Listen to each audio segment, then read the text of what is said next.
is it? Hey, boss. It's me, Snakes. I got the music. It's ready to upload to multiple streaming platforms from one account. Well, leave it on the doorstep and get the heck out of here. All right, Johnny, but what about my money? Get over here. What money? District Kid said you had some dough for me. Oh, a data fact. District Kid said I could keep 100% of my royalties. They said I could route a percentage of my royalties to anyone. They said if I did that, I could build an audience with Hyperfollow. So I guess you're thinking I'm no longer in charge no more.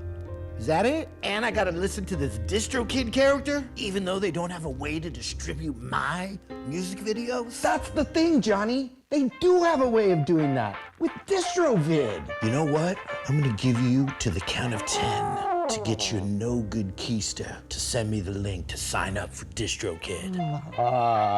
Yeah. And if you're telling me that I can't save any money when I sign up, I'll pump your guts full of lead. Wait, Johnny. If you sign up now, you can save 7%. Holy smoke, Snakes. I guess I'll keep the change, you filthy animal. Hey, what's up, you guys? Marty Schwartz here with Marty Music again, and this is a lesson about the difference between actually playing music and just knowing a scale. So we're going to take the ultimate E blues run, which is just an extended E minor pentatonic scale that a lot of my students have worked on. I've talked about it a lot. I'm going to show you the difference between, just running the scale, but actually how to make it into soloing, how to improvise, how to make licks and phrases out of it. Now, I have a brand new feature over at martymusic.com. I'm really excited about it, and this lesson is actually inspired by that new feature. It's the community feature.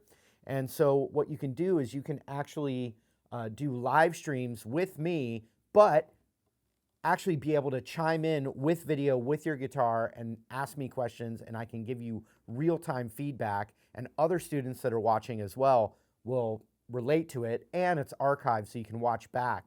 I just had the first beta test of it. It went amazing, and one of the students was talking about this very topic, so I know that means a lot of other students can relate to it, so I'm going to give it to you right now. But if you want to join that community, like I said, it's brand new over at martymusic.com.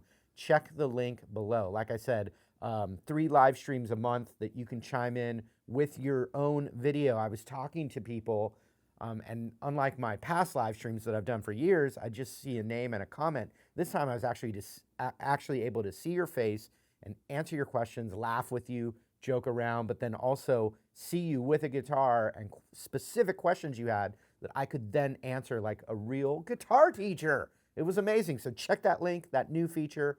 Really appreciate that extra support. I think it's going to be a game changer for learning guitar, and I'd love to see you over there. All right, let's get to it. All right, I want to go over 2 kind of concepts before I show you how to solo with it. We're in the key of E, so like E rock. The progression I was playing in the intro was an E7 chord, G up to A. Similar to Purple Haze, but not quite, but just kind of that blues rock kind of template to jam over, right? And so with that, you play the E minor pentatonic scale. The one I'm using for this video is the A root E minor pentatonic scale. I don't go into box 1, 2, 3, 4, 5. I always learned it by where the roots are because it's more important. It doesn't mean it's wrong to know the box numbers, but for me, I want to just make music as quickly as possible. I want to get good soloing as fast as possible, and I think it's better to think of the root. So it's the 7th fret A string root, and you're going to go 7 to 10 on the A string,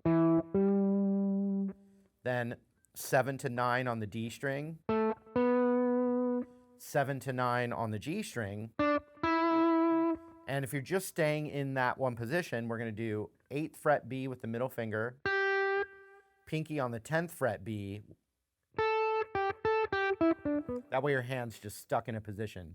If you practice it this way, you don't even have to look down. It's all locked in. And so on the high E string, it's 7 to 10. Now, if some of my students in the community when we were talking, they've practiced this scale a lot, but when they do it over a jam, it just sounds like practicing the scale again. I want to say something right now. Practicing the scale up and down is never a waste of time. You're always going to get a lot of value out of getting it under your fingers, the muscle memory of it, etc. But it's not the same thing as improvising and making sweet melodies, okay? So 7, 10, 7, 9, 7, 9, 8, 10, 7, 10, and backwards. 10, 7, 10, 8, 9, 7, 9, 7, 10, 7. And then on the low E, 10, 7 as well. Okay, so that's the A root minor pentatonic. The other thing that I love, and I've talked about it a lot over the years, especially for the key of E, which we love, is the E minor pentatonic extended scale, starting on the open E and going all the way up to the 12th fret high E. And so it's called the Ultimate E Blues Run. You can look it up. It's in a few different courses as well at martymusic.com. Intermediate Foundation, it's in there. Intermediate blues techniques, lead guitar, phase 2. It's all over there. But just to recap it for you, it's going to be the open E is the root. Then we go 3, 5, slide to 7. And then 5, 7 on the A. That's the root again. 5, 7 on the D. Slide to 9. Now we're in that position we did earlier. Then 7, 9. But to keep extending up, we're going to go to the 8th fret B with our index finger this time, because we're choosing to set our fingers up to keep climbing up. That way, sometimes you're going to want to use middle and pinky. Sometimes you're going to want to use index and third. For the extended, we're going to go index, third, which would be 8 and 10, slide to 12.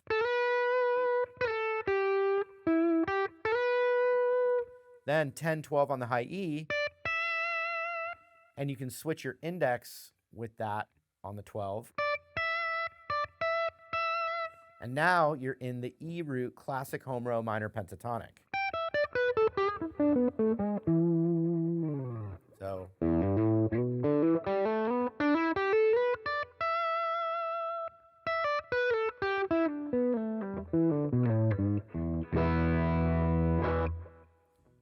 So what I did in the lesson with the community was I said, okay, clearly climbing up and down is never going to be bad for you. It's super valuable, but you need really simple little phrases that sound musical.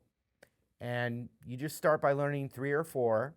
And the more you get them memorized, the more those adapt and evolve into 10 to 20 by just repeating, reversing it, getting it into your internal vocabulary, and you can do it. So the first one I'm going to show you a few, would be the middle finger on the 8th fret B string, and then it just goes to the 9th fret G.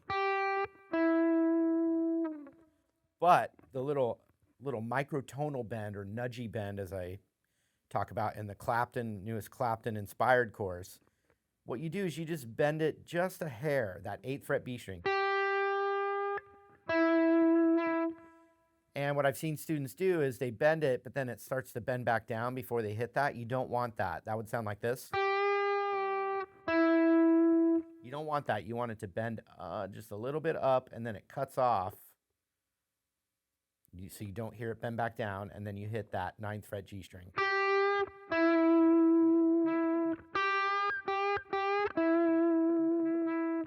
Two notes, but instead of just, I'm going.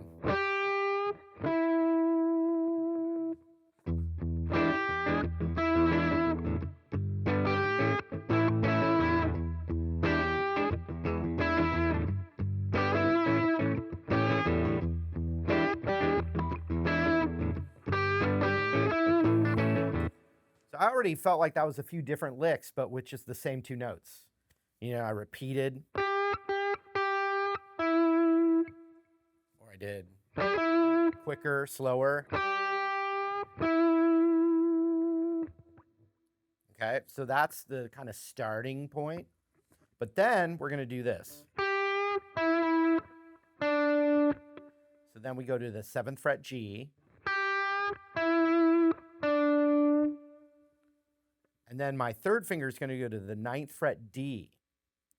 And it's going to be part of that extended scale. But we're really learning a phrase right now, not practicing a scale. When you hit that 9th fret, this is important, when you hit that 9th fret D string, when you pick it, you immediately slide down with that 3rd finger to the 7th fret.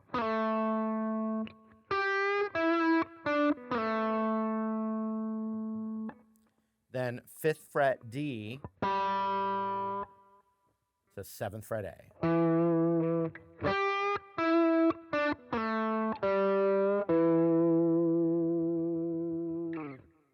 That's not.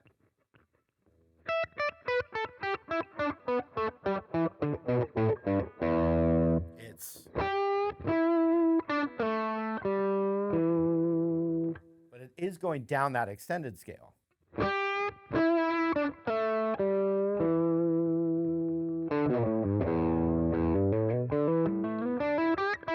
So here's where the scale comes in. If I taught you this lick, you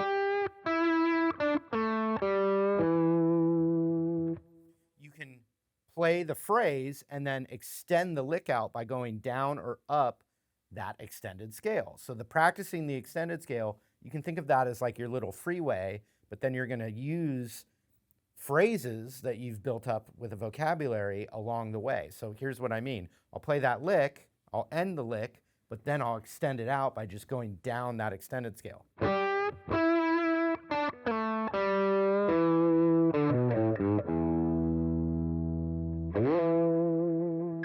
just went up to the E octave there just to, because I felt like it, right? So.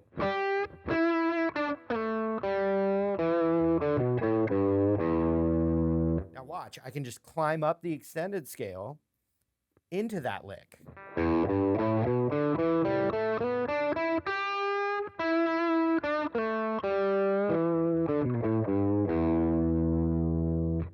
I can play that lick again, and instead of going down, I can go back up the extended scale. Sorry.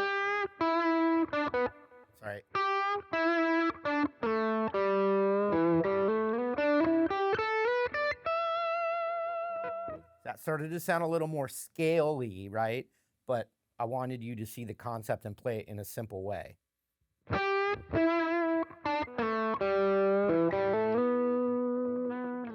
Just 2 notes up the extended scale without just going all the way up. Okay? So watch that over the, all of a sudden you play that over a loop or a groove, and you start to have fun with it. You improvise off the idea.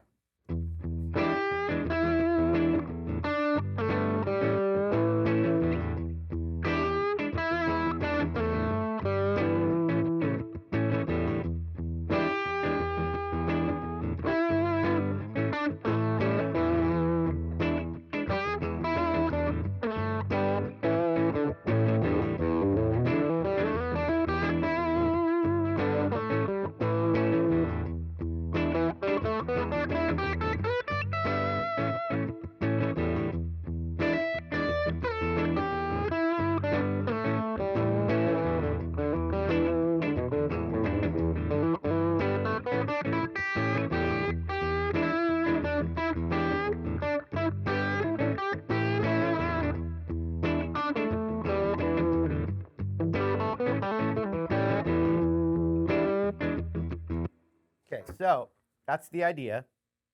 We're already over 10 minutes in here, so I think you can get a lot out of that, but let me show you some variations. Anytime you're playing that 8th fret B string, you can do a double stop by adding the 7th fret high E. But if you do that little nudgy bend, you don't want to bend the high E. If you bend the high E with it, it won't quite sound right. So that's just staying, but that's nudging. May take a little practice, but it's a cool thing.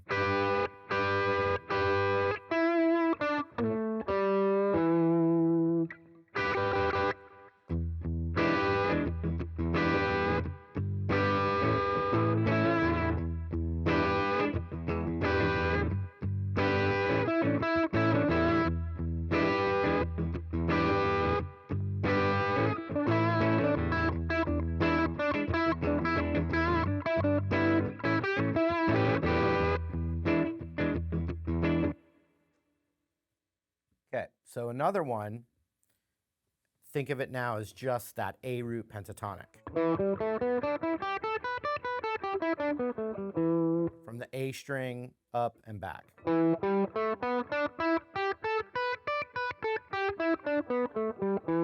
So what I like is going up the scale.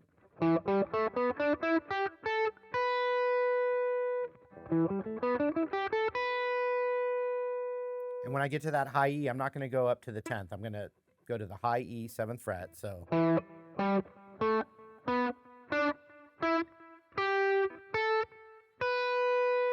But on the way back, I'm going to skip that 10th fret B. So from the 7th fret high E, I go to the 8th fret B to the 9th fret G.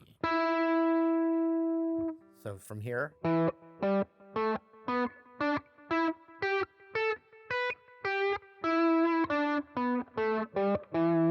And you can do it straight from that middle finger.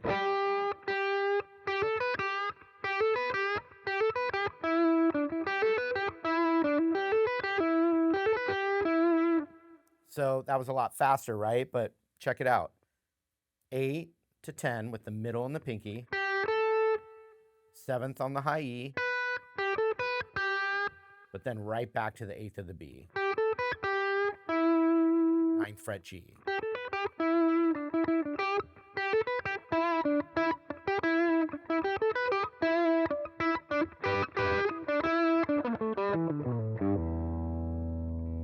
Okay, one final thing is anywhere where you're in this little spot, you can just at the end go to your little kind of like a BB King thing, but just go right to the root.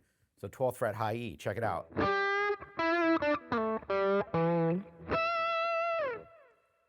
No one says you have to climb up every note of the scale.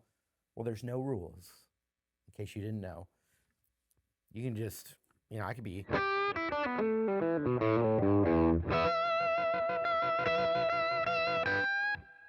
can do that. I can do the lick I showed you. I can do that. So that's a lot of stuff in about 10 minutes or more that I think will help you. So get to it. All right, I hope you guys dug that new lesson. Like I said, that came specifically from a student during one of my beta tests for my new community live stream. Their video popped up and they were talking about how they were learning, practicing a bunch of scales, but when it came time to actually jam with them, it just sounded like a scale. It sounded robotic. So I had I think a really good solution for him, and that's what I just taught now. But if you want to be able to chime in with your own questions and get real feedback from me, plus a community of other like-minded, cool students, there's already a really cool community just by the first one I did, and you can join it as well. So check the link, martymusic.com, right below. I'd love to see you there and actually get to talk to you face-to-face or through a screen face-to-face and help you get better at guitar quicker and more efficiently. And I think you can do it with the Marty Music Community. So check out the link below. Appreciate your continued support and hope to see you again real soon.